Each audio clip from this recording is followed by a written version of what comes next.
This is your place for all things Grand Rapids Griffins and all things Toledo Walleye. This is the Hockeytown West Podcast with your host, Brandon Cook and Nick Harrington. And welcome back to the Hockeytown West Podcast, your source for everything Grand Rapids Griffins and Toledo Walleye hockey. I am one of your hosts, Brandon. I'm Nick, and I'm here with Phil. Freaking love Phil. And we are joined by two former guests of the show. One, it's been way too darn long, and Mr. Andrew Rinaldi, and of course, Tyler Kuehl joining us. And this is our Central Division preview episode for the AHL. Before we jump into that, I'm going to give each of you guys a chance to introduce yourself to the fans because it's been way too long for Mr. Rinaldi here. So, Andrew, tell everyone who you are, why you're here, and where they can find you. Yeah, absolutely. So I cover the Griffins beat for the Calder Times. I am also on the Chicago Wolves beat for them. So a lot of Central Division hockey going around in my life. Yeah, it's been an off season, but we're rolling up the sleeves and getting ready to get back into the season there. So yeah, you can find my work on there. You can find me, trolling people on Twitter all the time, and obviously you guys have kind of got an eye into that. So yeah, thanks for having me on again, boys. Yeah, thank you for jumping on. And it is always a good time when you start rolling on Twitter because that's where I turn notifications on for your page and just watch it all unfold. It's a blast. And Tyler, you, sir, introduce yourself to the fans. My name is Tyler Kuehl. I am a reports writer for MLive and for Daily Faceoff and for College Hockey News, and I have a numerous number of former bylines, but we'll keep it there for the length of this program. I cover the Griffins, I cover the local sports teams, and I am a jersey aficionado, so I have thoughts about lots of different jerseys of all kinds, from the NHL down to high school hockey and everything. We don't need to get into that because, like I said, I've been told to keep this to 90 minutes, so we'll see how that goes. We didn't tell you that, so that was somebody else. I think the actual boss told you that one. My actual boss, my secretary / treasurer / scheduling manager / assistant to the assistant regional manager. You don't want to go on a rant on the jersey I'm wearing right now? Negative, Ghost Rider, because I want to be allowed in the arena this season. Oh, he wants to. He's just not saying anything. I've done it to a couple people. I will say I have told my thoughts to a couple people within the organization, and some have shown the same sentiment, but they don't get paid to determine sweaters for certain teams. So there you go. Who am I talking about? Who knows? I could be talking about my London Knights. I could be talking about the Chicago Wolves. Who knows? You'll never find out. I never reveal my sources. It's true. None of us do. It's good. It's good policy for all of us. Well, for this episode, we're going to kind of give a quick rundown on the Central Division. Kind of an early prediction. I know, things haven't really settled out. There's still a whole preseason to go in the NHL, so not a lot of guys have been assigned yet to their respective teams, but we can kind of put a loose picture together of what we're going to see in the Central this year because some of these teams have changed dramatically and some haven't done anything. But we'll kind of go through. Each of us have a team to talk about. Tyler and Andrew have two teams to go through. We're going to start with Andrew. He took the Milwaukee Admirals. They were first in the division last year, and we're going to kind of go in that standings order. So, Andrew, man, take it away. Tell us what we can expect from the Admirals this season. Well, absolutely. I mean, the number one thing that jumps out at me is got to be the big storyline for the Admirals is, they had their two-headed monster in net last year with Yaroslav Askarov and Troy Grosnick. Askarov got traded over to San Jose, and Grosnick's actually with the division rival over there, probably going to be up in Iowa. So it's going to be a whole new look net for the Admirals, and it's super intriguing. In fact, we got a name that's quite familiar with Matthew Murray that's going to be filling in the void, and Magnus Corona, who, as much as I enjoy the name usually by the Oceanside Beach, he's been doing okay in the affiliate in San Jose with the Barracuda.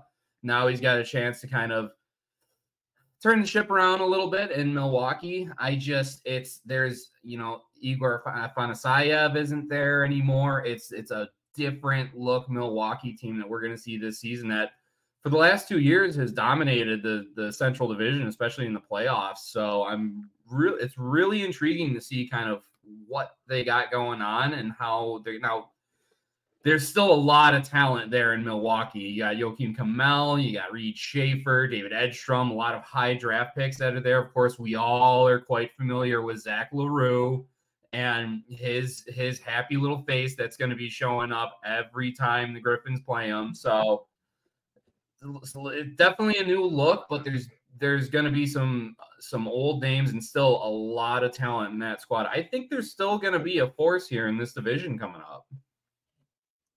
Where do you think they will end up in the season? Like, do you think they're actually going to be a playoff contender again? I mean, everybody gets in the playoffs in the AHL, but do you think like they're just settled in, or are they playing the play-in round? Everyone gets in the playoffs unless you're Chicago. I wouldn't call them a lock just because it is such an unknown in the net. And I mean, with the AHL, one guy gets dinged up there, it could change your complexion of your whole season.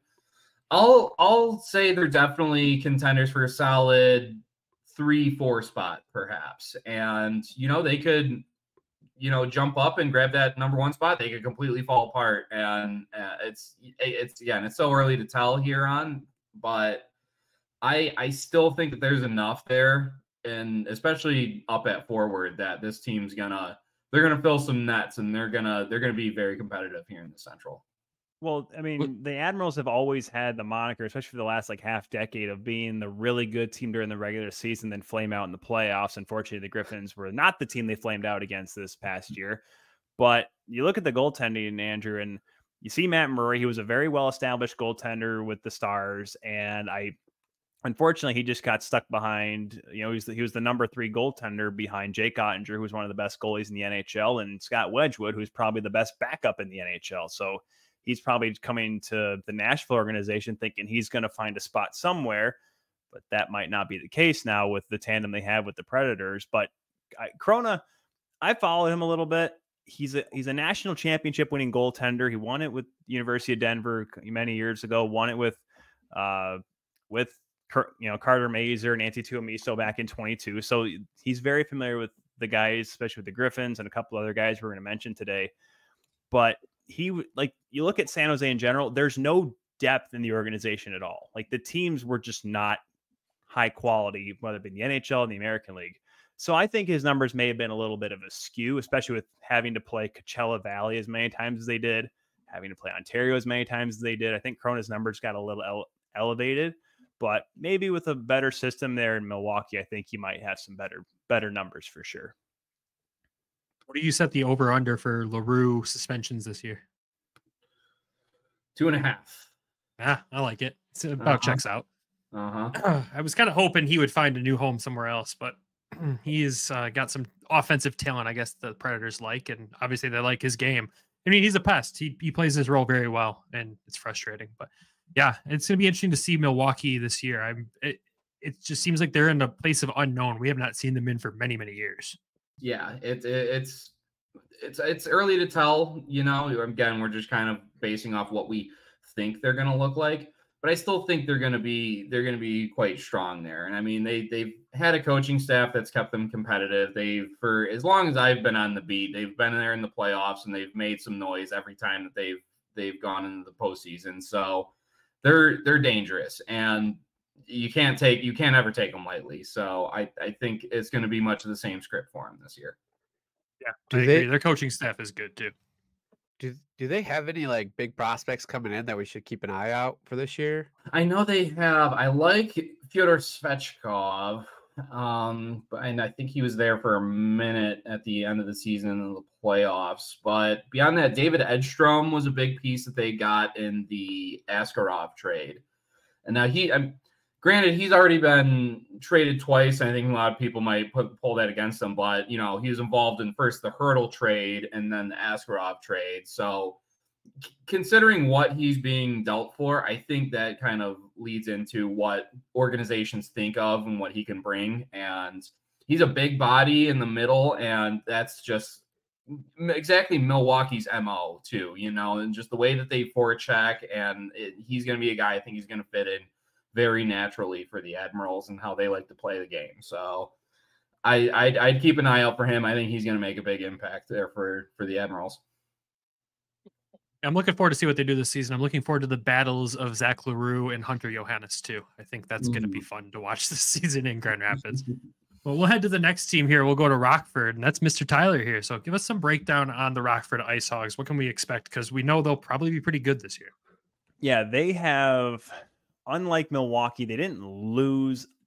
They did actually lose quite a bit, but I don't think they lost enough core pieces to really taper off from last year to this year. They finished third. They had the great series against the Griffins. The Griffins ended up pulling it out.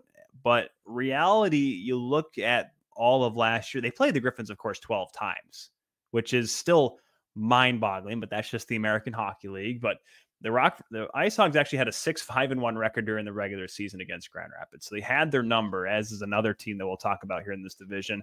But they did lose quite a bit. They lost Mike Hardman. He signed with the Devils organization. He was a key scorer. Michael Tepley was always kind of a pretty consistent two-way player. He went to Trinek over in the Czech Extraliga.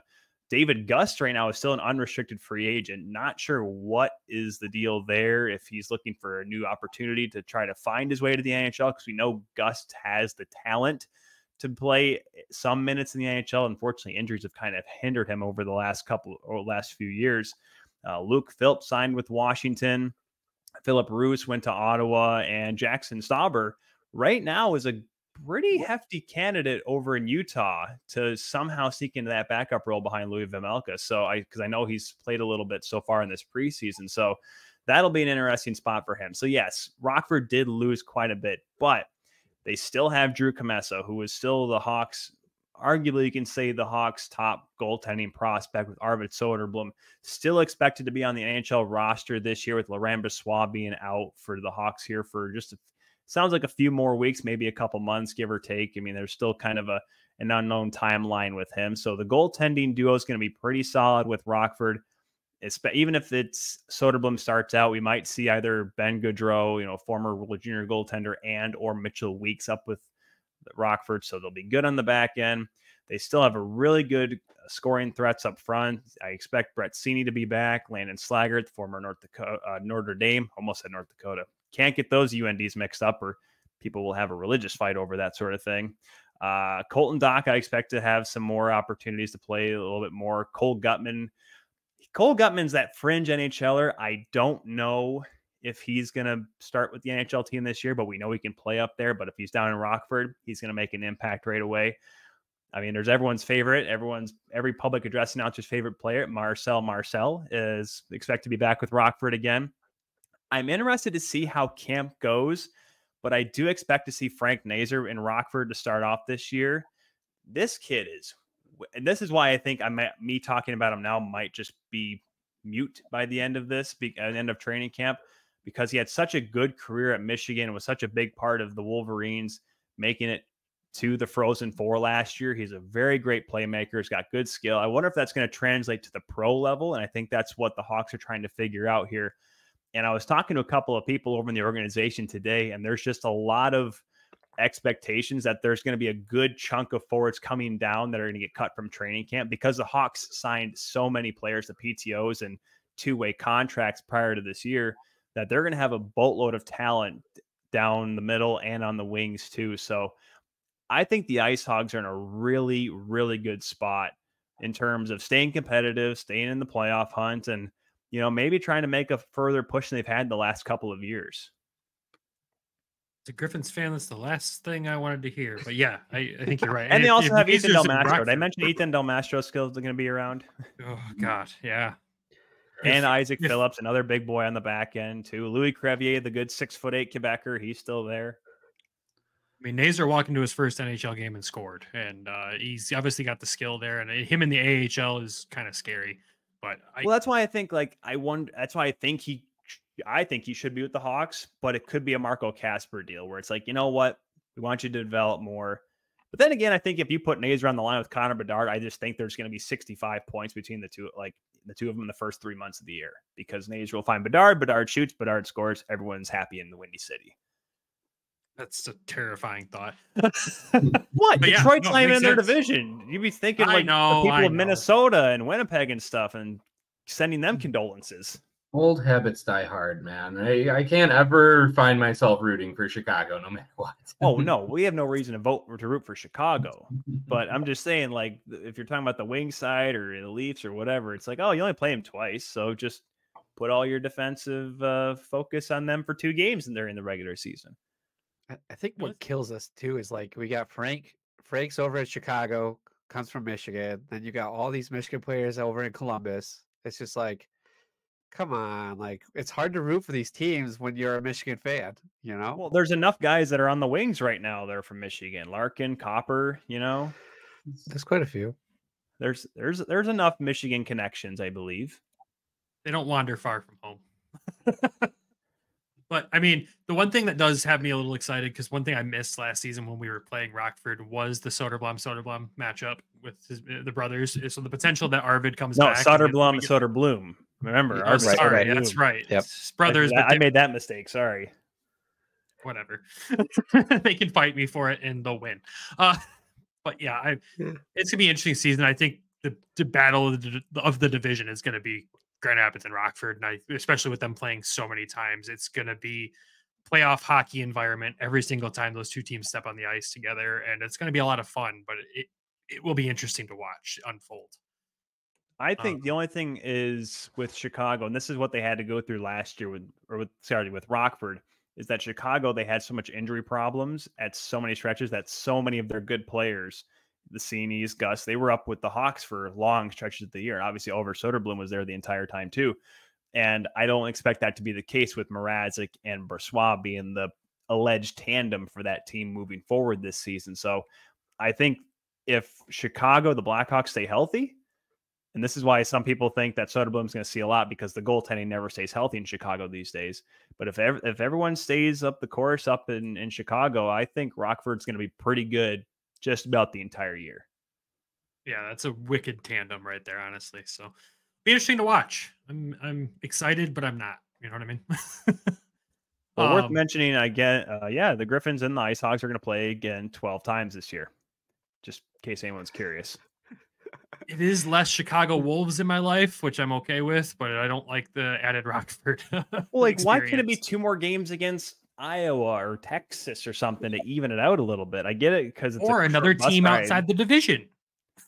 Well, that's a money thing. You ask, it's funny. I actually talked to Todd Crocker, the Marlies broadcaster, about this. He said, "Yeah, we'd love to play. The Marlies would love to go out. I mean, they played Manitoba a lot, just because that trip's not too bad. But said, yeah, we'd love to play Abbotsford. We'd love to go out and try to play California teams. But even though it's owned by MLSE, it's hard to pay for a minor league team and 40 people and all their gear to fly out to California and be out there and spend all that money for so many days just for an American League franchise.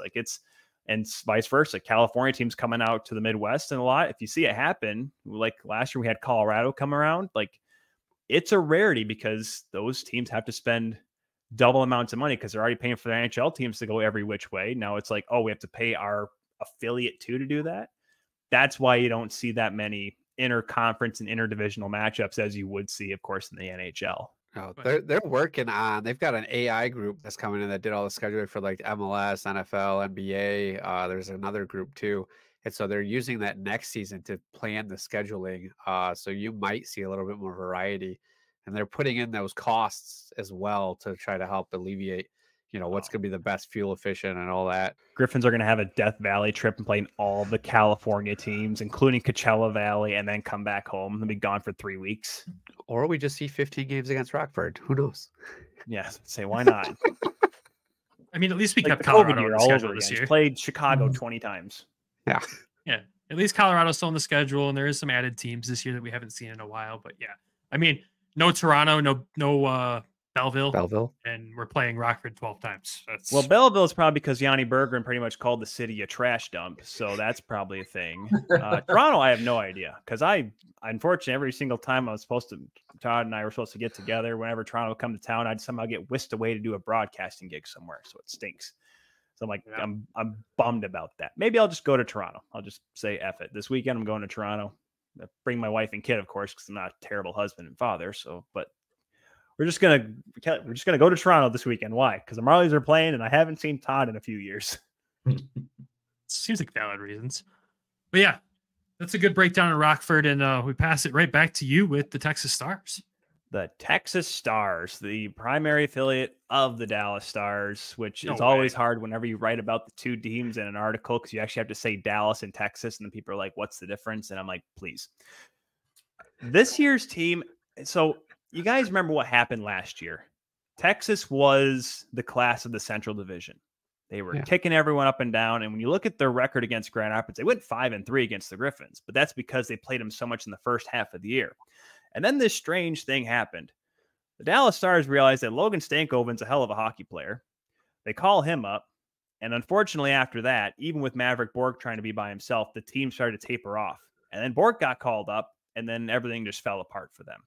They did make it to the playoffs. They got through the play-in round against Manitoba before losing in what was a really wild 5-gamer, you guys remember, against Milwaukee, where Yaroslav Askarov played the first 2 games, played like snot.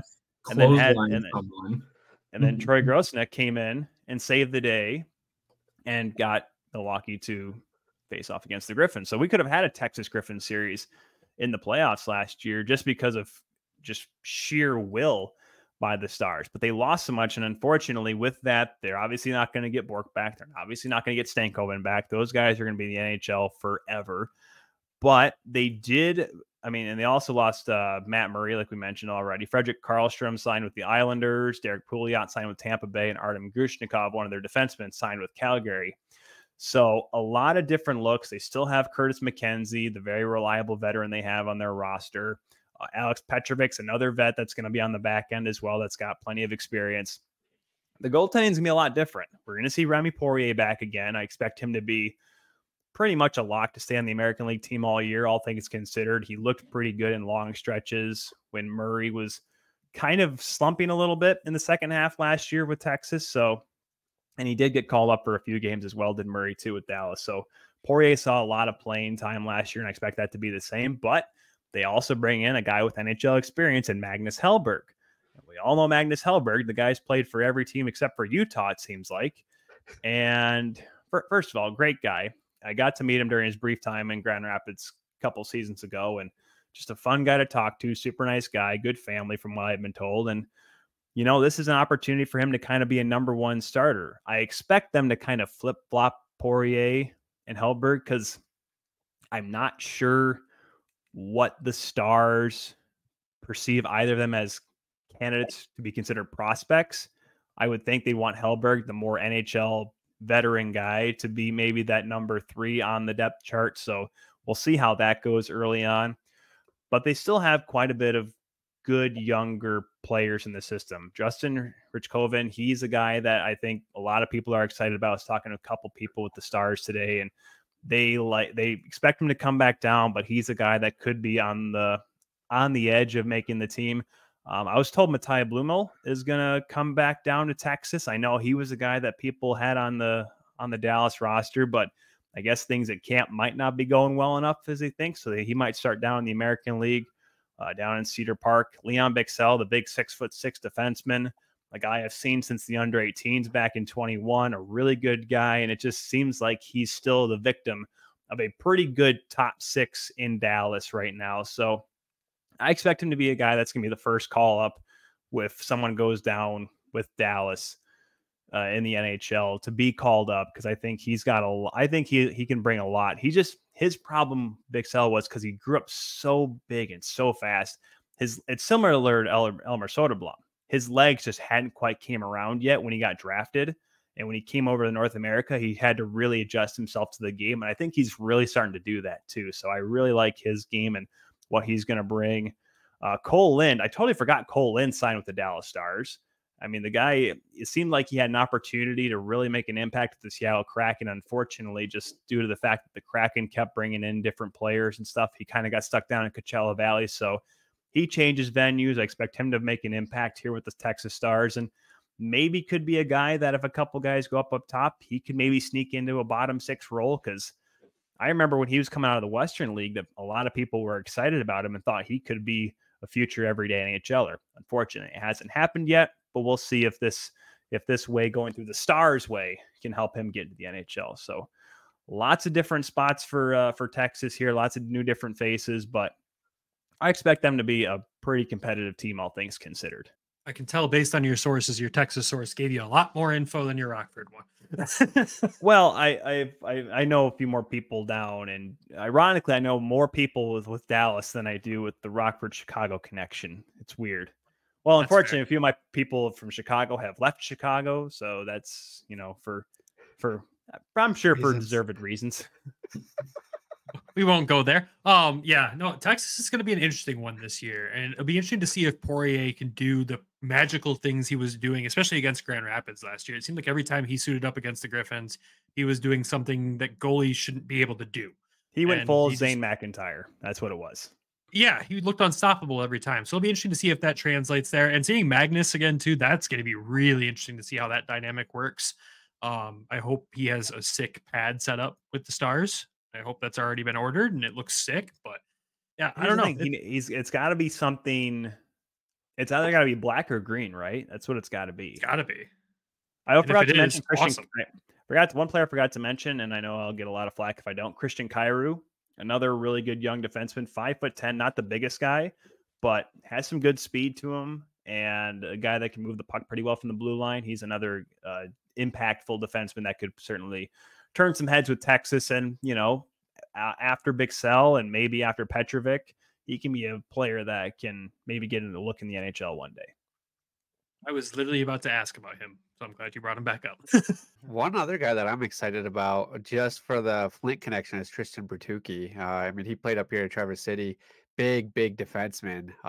So he's got a lot of skill. I'm excited for those matchups, just to be able to get some of the Flint guys out here to watch that, to watch him play. But and just kind of see how he progresses. I mean, he's a huge kid, but he's not like a huge prospect for them. And I mean, Cole Lynn's not the only one coming over from Coachella. They got Cameron Hughes over there now. That's probably going to be down there with Texas. And that kid was an absolute monster for the Firebirds in both of their playoff runs to the Calder Cup finals. I'm really scared about him being in the division. He's just you look at that mug and the missing teeth and that just grinning smile, that just spells danger. And I mean, exactly, he was their X factor for the Firebirds. I think he's going to come over and play that exact same role for Texas. That's going to suck.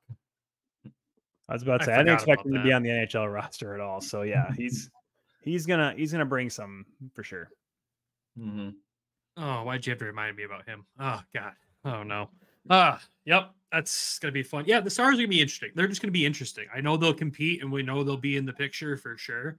It's just going to be really interesting to watch it all come together. So, with that, before we jump into the next teams, it's time to send it over to the sponsors. So quick, Nick will read the ad. When we come back, we'll cover the rest of the division. TD, Toddy, taking it to the house, whatever you call a touchdown, they matter more at DraftKings Sportsbook, an official sportsbook partner of the NFL. Ready to place your first NFL bet? Try betting on something simple like a player to score a touchdown. I know I'm going to be watching the Detroit Lions. I hope you guys are too. Currently, the Lions are a over 52.5 points and a negative 112 for the bets this weekend. Ready to do a touchdown dance of your own? Score big with DraftKings Sportsbook, the #1 place to bet touchdowns. Download the DraftKings Sportsbook app and use code THPN. That's code THPN for new customers to get $250 in bonus bets when you bet just $5 and get 1 month of NFL Plus Premium only on DraftKings. The crown is yours. Problem? Call 1-800-GAMBLER or visit www.1800gambler.net. In New York, call 877-8-HOPE-NY or text HOPE-NY 467369. In Connecticut, help available for problem gambling. Call 888-789-7777 or visit ccpg.org. Please play responsibly. On behalf of Will Casino and Resort in Kansas, 21 plus, age varies by jurisdiction, void in Ontario. Bonus bets expire 168 hours after issuance. cdkng.com/football for eligibility and deposit restrictions, terms, and responsible gaming resources.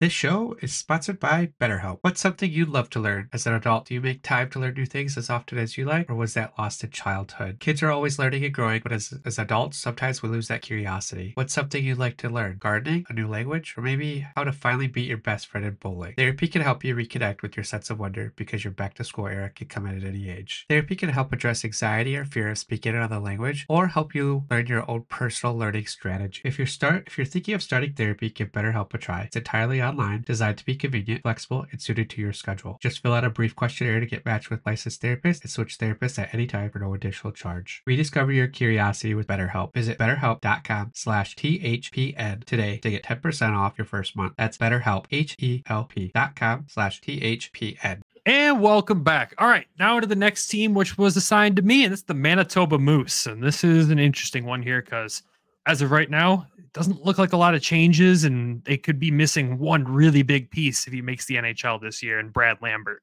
But before we get there, just looking at the Griffins and them last year, the Griffins went 5-2-0-1 against the Moose in the regular season last year, including that thrilling 2-game set in Manitoba where there was 3-goal, 4-goal comebacks, one in overtime, just like the turning point in the season is what it felt like for Grand Rapids, where they started going on a crazy run. Made the playoffs, the Moose did, but they were swept by Texas in that play-in round in those first 2 games there, which is not a surprise when you look at the comparison there. Like we said, Brad Lambert was a key piece last year, being a points leader for that team. Also, Kyle Capobianco, who is now gone, which is an interesting one. I didn't know that he re-signed somewhere else. So doing the research here, that really surprised me because that's one name we always heard when the Griffins played the Moose was Capobianco, and watching Nick have to pronounce it every episode was also fun. And then also Jeff Malott too is gone. You know, they lost 3 of their top 5 point scorers last year, this offseason, and didn't really regain anything else on that offensive side there.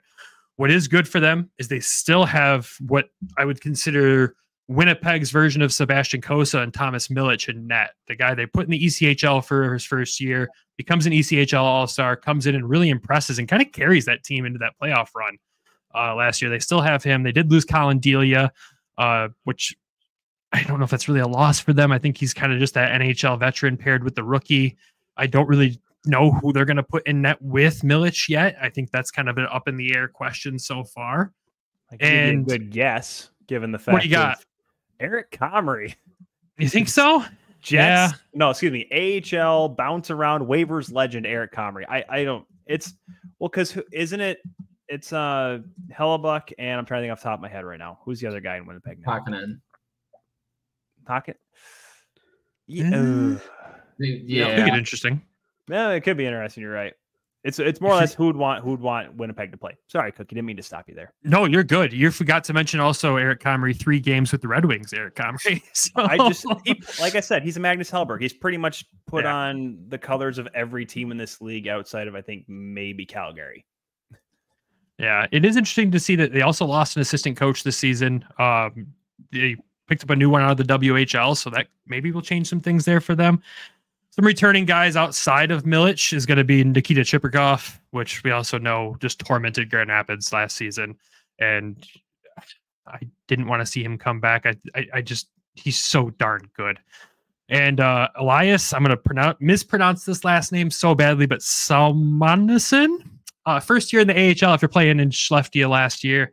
He's kind of their most recent big draft pick that's going to make his AHL debut this year on the blue line for them. Big kid, puts up a decent amount of points in Skellefteå. Going to be really interesting to see how he pans out. But that's really all the Moose have done. I'm kind of feeling bad for them this offseason. Obviously, they still don't know what the players that they sent down from Winnipeg will look like yet. But there's not really a ton there that are going to break down doors. You look at Grand Rapids acquiring guys like Sheldon Dries and Joe Snively, and you go to Winnipeg and look at Manitoba, and there's not really much there that they've done for them this season. So I don't know. I don't know where to place them this year. It's going to be really interesting. They had a big trade too, though. They brought a big guy in. Who was that? Why am I freezing on the name? But they traded away Rutger McGordy, and who'd they get in return? You're right. Hold on a second. Do the powers that be? I'm so glad I'm not the only one that. I forgot about the McGrady trade, honestly. Braden Yeager bombs. Braden Yeager, yep. Yep. Yeah, Braden Yeager. So he could come in and do pretty well with the Moose.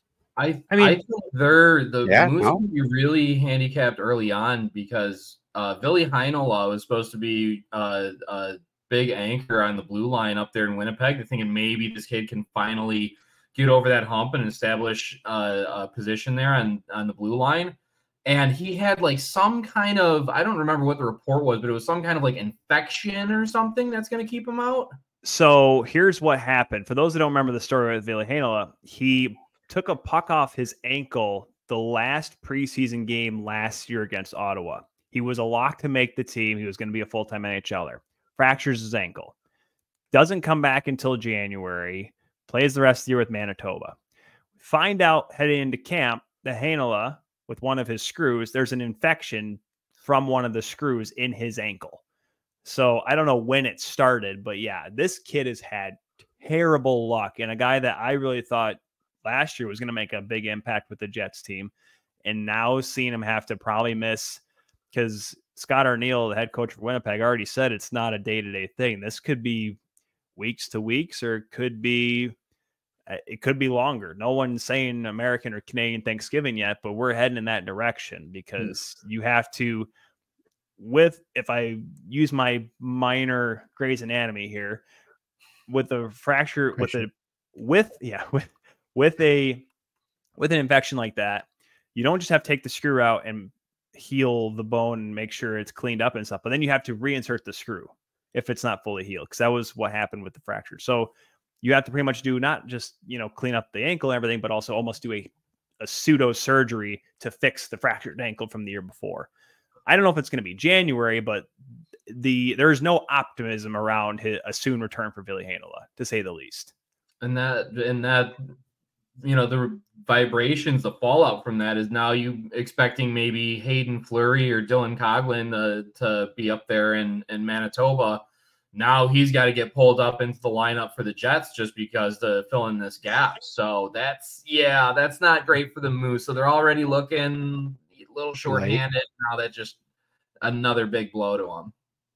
Yeah, and it just seemed like a team last year that couldn't keep a lead, right? Every single time they got a lead, even in the second half of the season, they'd blow it. And I remember looking online constantly, fans were getting super upset. You know how passionate that fan base is. And to start the season off like that, that's going to be a rough go. And you hate to see a prospect like that go through something like that, because you want to see him go out there and be his best and do the best that they possibly can and go out there and make a name for themselves. So it's going to be a rough start for Manitoba. I think we're going to see them down there near where Chicago finished last year, unfortunately, if it goes the whole season like that, but who knows.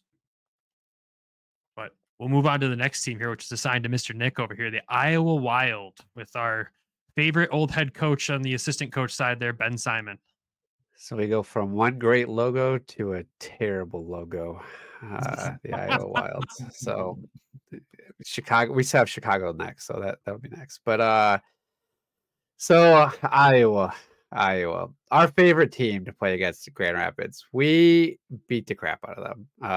We went 7-1 last season, and it's important because we need to win our division games against our division foes to be able to make those points. So love playing against the Wild, especially be able to get some revenge on Ben Simon. Always love that. This is crazy. They had 15 players leave their organization this year. This was kind of like a rollover from when Ben was here in Grand Rapids. Like everybody was a minus. So you kind of saw the same thing over there in Iowa. So some of the big guys that left was Stephen Fogarty. He retired. He was one of the top guys there. He finished last season with 18 goals, 19 assists, 37 points. He was third on the team. Another guy that has left was Kevin Conley. He was 14th on the team, like 16 points, not much, but still a big part of the organization. And then one guy that should sound familiar is Casey Dornbach. Not a big player for them, just somebody for us because he's in the Toledo organization. So that's where that name's coming from. The last guy that's left too that they're gonna miss is Adam Beckman. He got traded for, I'm gonna mispronounce this guy's name, but Gramey Clark. Nobody's gonna fix it, so we're good to go. We're gonna keep going. So he was fourth on the team. He had 19 goals and 14 assists. But this guy, this Clark kid, he's 23 years old, right winger. He led Utica last season in goals, game-winning goals, shots. He was second in points. So like this is a huge upgrade for the Wild team. So they ship out a mid player and got a big player back on this side. So I don't know if it's going to be standings changing here with this kid, but it's going in the right direction, I feel. So they added We already mentioned Troy Grosnick, so that's going to be interesting. In the league. So, and they also signed Dylan Ferguson this morning. So I'm glad we kind of waited a little bit. We didn't get the podcast curse here. Dylan Ferguson, he's played 29 AHL games. He's played with Chicago. He's played with Henderson. He's played with Toronto. He's played with Belleville. He's been all over the league. Tyler probably knows this guy personally.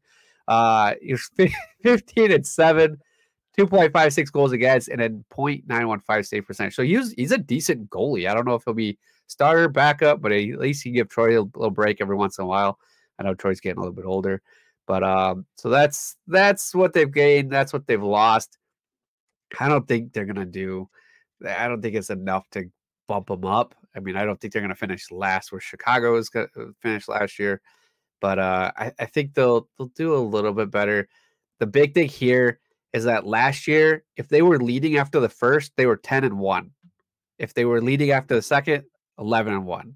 Like they couldn't keep. If they were leading, they were in it. And if they just got down by a few goals, they were done. Like they just gave up, which is super familiar if you're a Griffins fan 3 years ago. So it's just like the correlations between these two teams was just like it was crazy to see these stats. I'm just like, yeah, man, I feel like I've seen this before. So I don't know what else was similar because the players aren't the same, but yeah, it's this Gravy Clark guy though. He was an all-star as well, so he's going to be the guy. We're going to same thing. It's just Graham Clark. Graham, okay. Graham Clark. He's like about the two Andrew. I'm like, it's just Graham. It's. I love it here. This is so Remy, that's the guy that's going to be on a lockout. That's the guy you're going to want to watch. That's the guy that we're going to be scouting the reports for. We got to shut him down, figure him out. There we are. That's the Iowa Wild. Ottawa. Some Grammy crackers tonight. It's gonna be Grammy crackers for our s'moresies. I've got an E, maybe autocorrect. I don't know. I hate typing players' names. I hate trying to pronounce them. So, one name I might butcher here, and you mentioned Dylan Ferguson. I think he might see some AHL time, but we got to remember that Samuel Levi signed an entry level contract with Minnesota after a really good run, obviously, in his native Slovakia, and actually a really good performance during the Olympic game qualifiers helped Slovakia qualify for the Olympics in Italy coming up in 26. So I think he's a guy that might be paired up with Grosnick. So once again, Grosnick is going to be paired up with the prospect goaltender, because I think a lot of people have him kind of being looked at as a top prospect between the pipes too, with Wallstedt going up here. Because that was a problem last year for Iowa. People forget, even though they had Jesper Wallstedt was I'm going to put this nicely, not the best. So we'll see how that duo might play out. It's a little hard when you're on a bit of an island like Jesper was. He kind of bore the brunt of the entire Central Division coming down upon him, and he did his best. I'll give him credit. There's a couple games where I'm like, I can't believe that we're losing to Iowa right now. I think it was just the one game, but still, he's trying his hardest. I think he's going to be spending more time up in Minnesota this year, so he's not going to be much of a factor. So you're going to be seeing more of Grosnick. And I'm sorry, I'm not going to try and pronounce that kid's name. I'm going to butcher it. So my experience of speaking Slovakian, I think it's Levi. Well, best of luck to him. I disagree. I think Iowa's going to be bottom of the barrel this year. I think this is going to be bottoming out for the Wild. That it looks rough. It looks rough. I'm going to be polite and just say it looks rough. Yeah, commend Nick on it. There's so much Ben Simon slander in one segment there. I didn't think that was I didn't say his name. Yeah, I just said there's a lot of weird correlations there. It's just strange to see the same thing at that team. Nick's only angry because it was his first season as a season ticket holder, and it was a rough season. But it was we know Ben was a nice guy, and the players respected and liked him. We know that. Nick's over here complaining about 22, 23, like just not knowing 07, 08 happened, or 08, 09 happened, or any of those absolutely terrible years happened. For the Griffins, they had to invent the dollar beer to get people to come to games. Yeah, let's not revisit those. Thanks for those. They literally nightmares tonight, invented those Tyler. promotions to get people to show up, Nicholas. But at It was least the terrible. wings were good during those times because you could have been Yeah, but they were distracted 2.5 by hours those. away, and tickets were expensive because they were good. I can't go through Yeah. both teams playing like poop. Play like I got yelled at for cussing too much, so I'm going to be clean this time. no.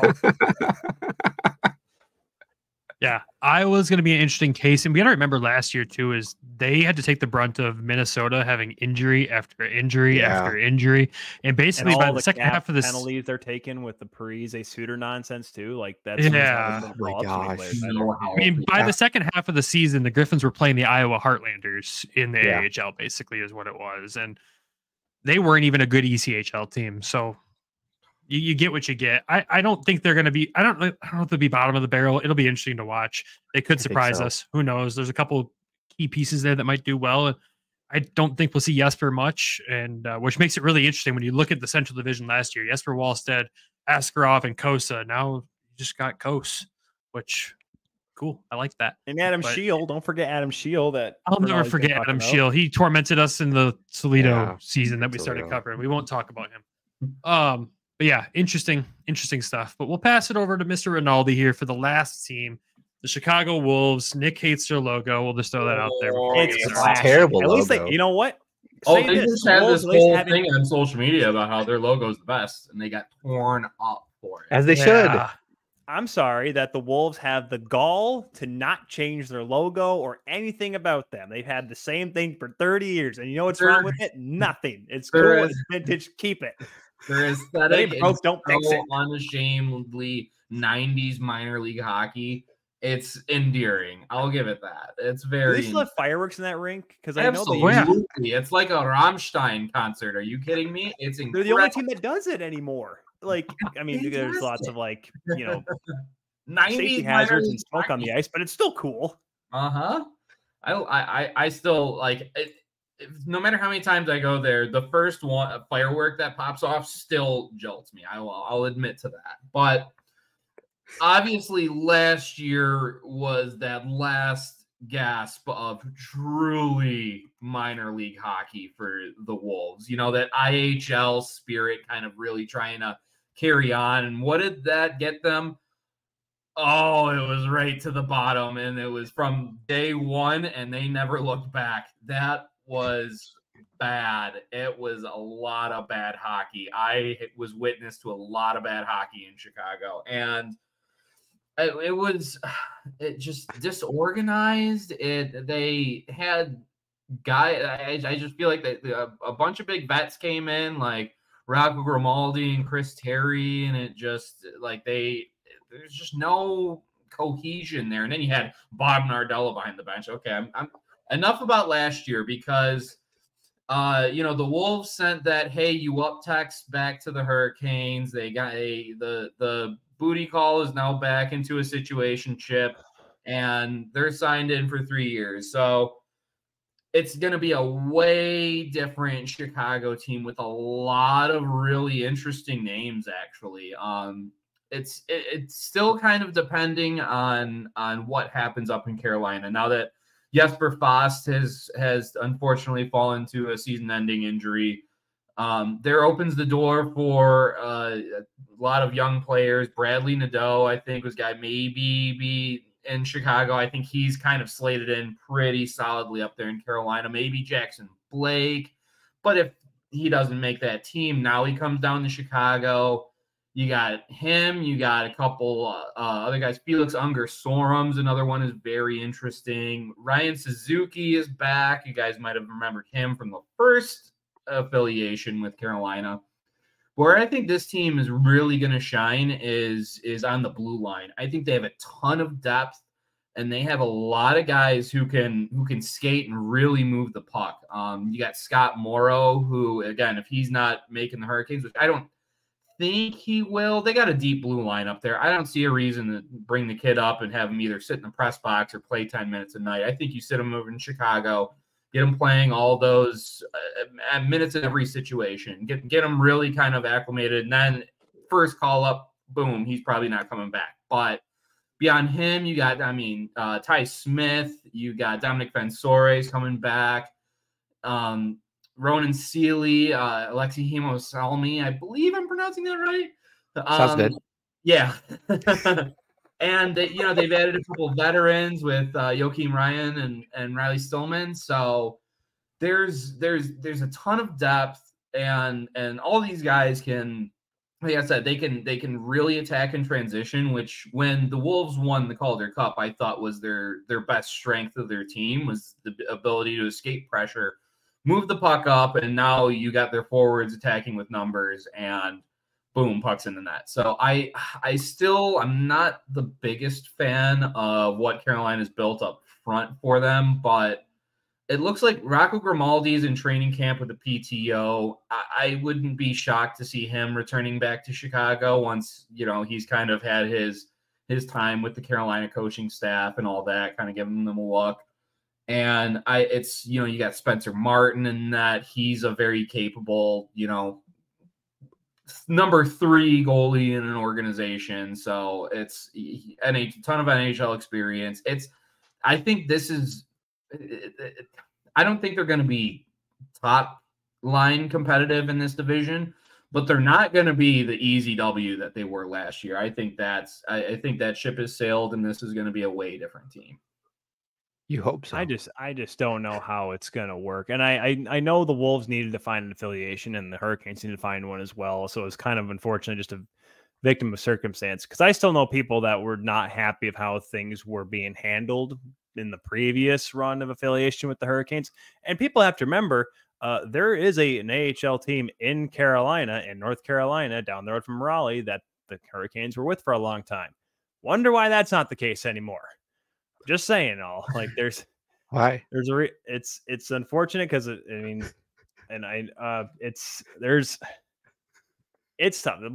Maybe it'll be different this time, but unfortunately, from what I've been told, not much has changed yet. We'll see how they are in the playoffs. Maybe they'll be able to pick their own lineups every single night. We'll see.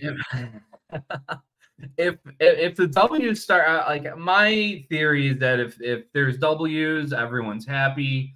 But if this team starts losing early, I think there could be some internal heads bashing, and it could get potentially kind of ugly in Chicago. But I'm trying, on ice, I think the potential is there to be a really good hockey club. I'm gonna pump the brakes on really for a moment, but right, when you have all this kind of going on behind the scenes and the distractions here and there, you have, Chicago ownership and Carolina really with a hostile takeover in order to make that affiliation work. It was like, okay, you're either going to play by our rules or you're going to continue to suck even worse, because now those names like Grimaldi aren't going to be coming okay, we're going to win 20 games every year. That's going to be fun.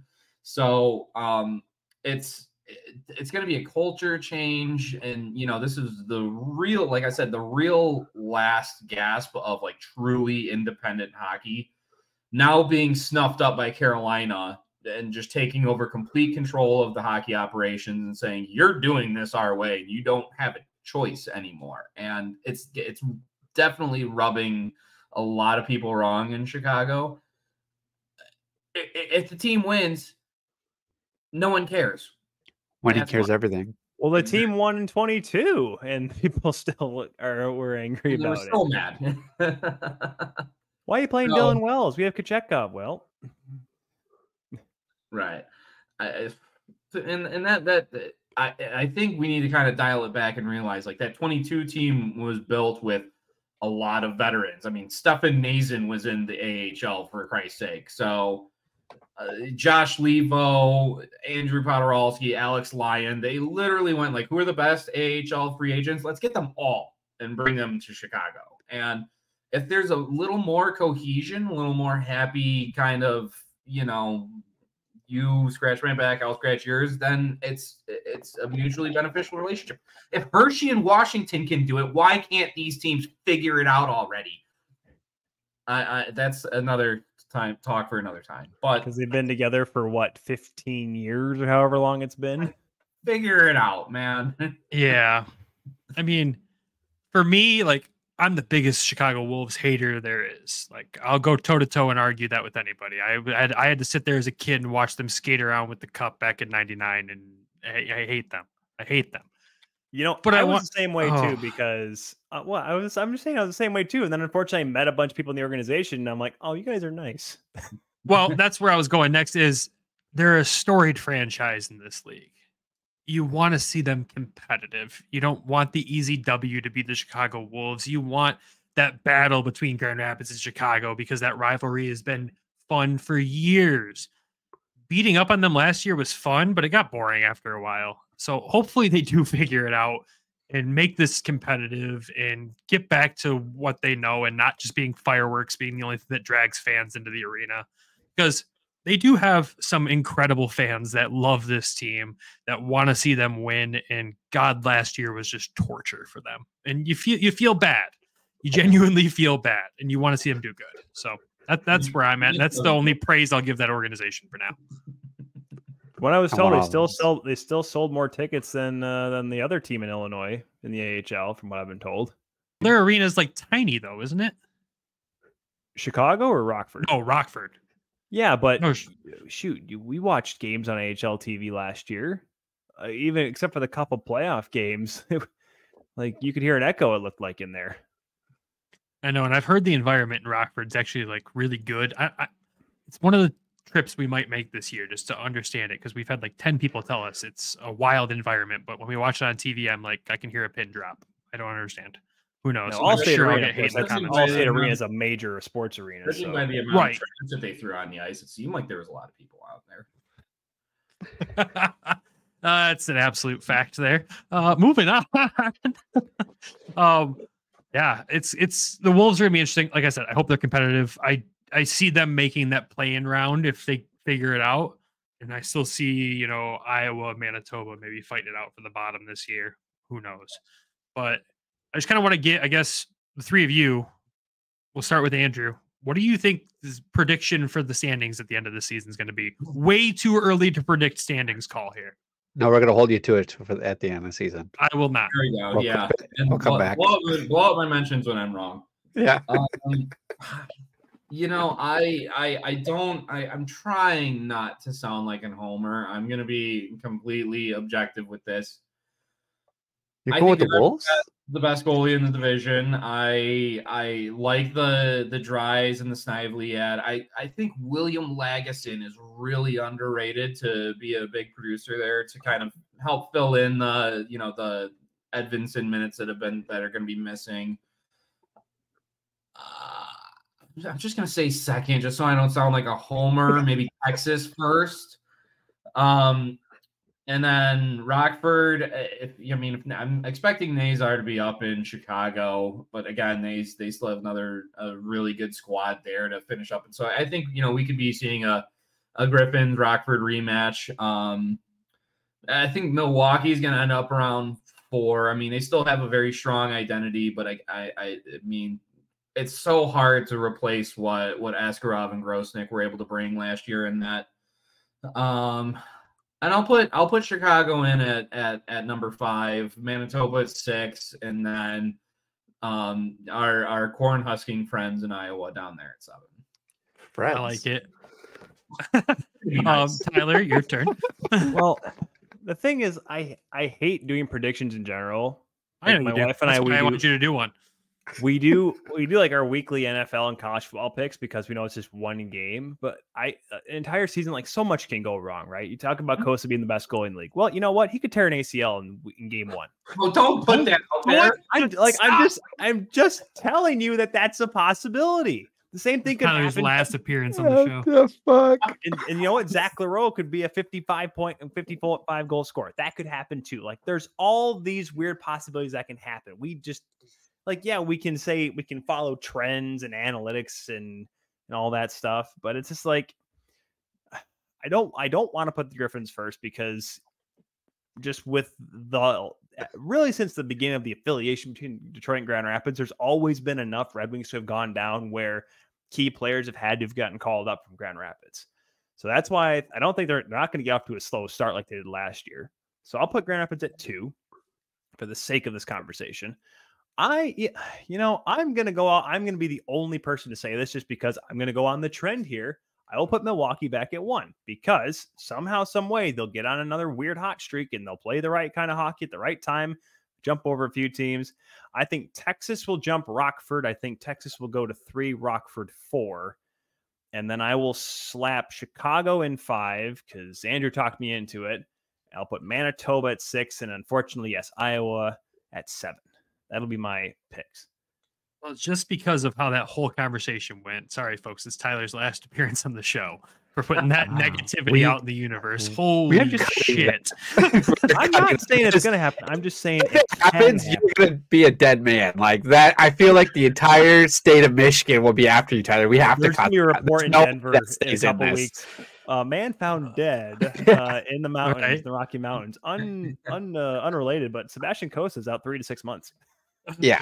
All right. Anyways, moving on from that.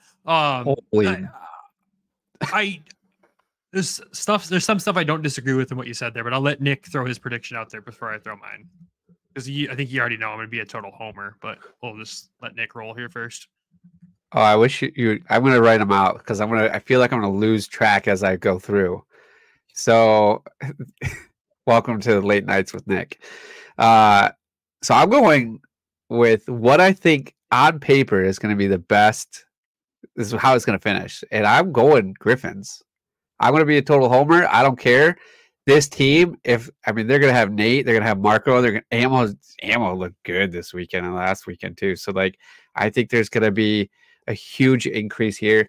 Me and Brandon, we talked off air that I was nervous about the defense and the amount of people that we've lost and a lot of people we've gained, and I just don't feel like it's gonna equal out. But what Nick math here is we're only gonna miss 13 goals, and that's what Elmer Soderblom put up last year. So if we can find 13 goals, addition to what we've gained and lost from last year's numbers, I think Nate Danielson could have 13 goals. 27. Yeah, 27 assists we're missing. That's what Taro put up last year. I think that could still be done with Nate Danielson, possibly. And then 40 points. And that's between Berg and Mazur. So we need to find a player in between them. So maybe Nate can come in and be that, or other guys are stepping up and getting 1 or 2 more goals here or there to be able to do that. So I think that's why I'm going with the Griffins. Going with them first. You guys talked me into Rockford. Somebody talked me into Rockford. One of the two of you going second. I think that's a good place to put them. I don't remember why. You guys said they were tough, so I'm going to go that route. Texas. You guys talked me into this one too. Texas 3rd. Milwaukee 4th, just because I hate them as well, but I think they'll still be good. They've got some. I think Texas will beat Milwaukee there, and then. Now here's where the crapshoot. So I'm going to just put Chicago. I'm going to put, just because you Rinaldi, I'm going to put Chicago there. And then I'm going to think of Manitoba. And I'm going to go with the Iowa at the bottom because I think never mind, I'm not going to go anymore. So yeah. Becomes bulletin board material here for the Wild here if we keep it up. I know at this point. Maybe I'll flip-flop the last 2 there, just to give them something to... You think they listen to us? I don't think they care. I doubt it. Anyways, I'm gonna go Griffins finishing first in the division. I think it's their year if there's any year for them to do it, it's this year. Yeah. And especially after the last few years. We know the first year of Sean Horkoff, he said he didn't set the team up for success. They got better last year. He set them up a little better. This year, I think the Red Wings organization has set them up as best as they possibly can with the potential of any kid getting called up to the Red Wings. Sheldon Dries and Joe Snively and Carter Mazur on the ice at training camp together was a dream come true. That chemistry is already there. They look fantastic.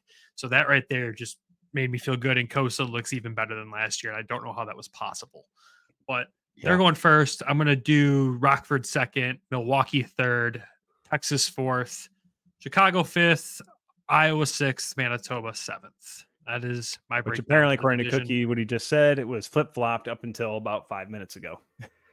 Yeah, I started to feel bad. I felt like we were really piling on them, and I know there's not much to do down there, so I don't know. I just felt bad. That was a pity move.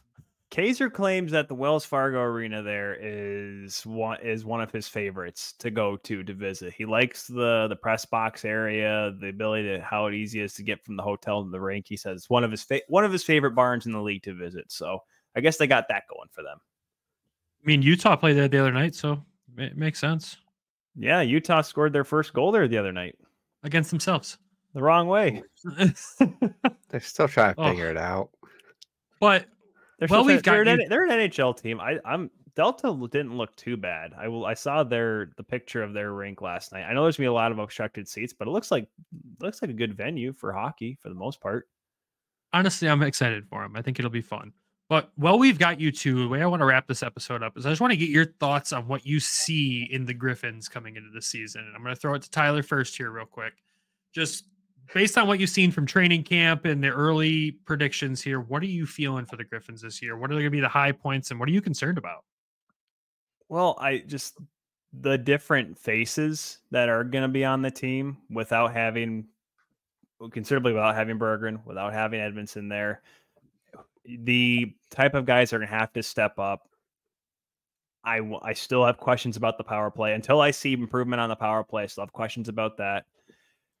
I just want to see where guys are going to fit the big minute roles with this team, because obviously we want to see Nate Danielson improve. We want to see Marco Kasper be in the NHL. So will he be the top guy?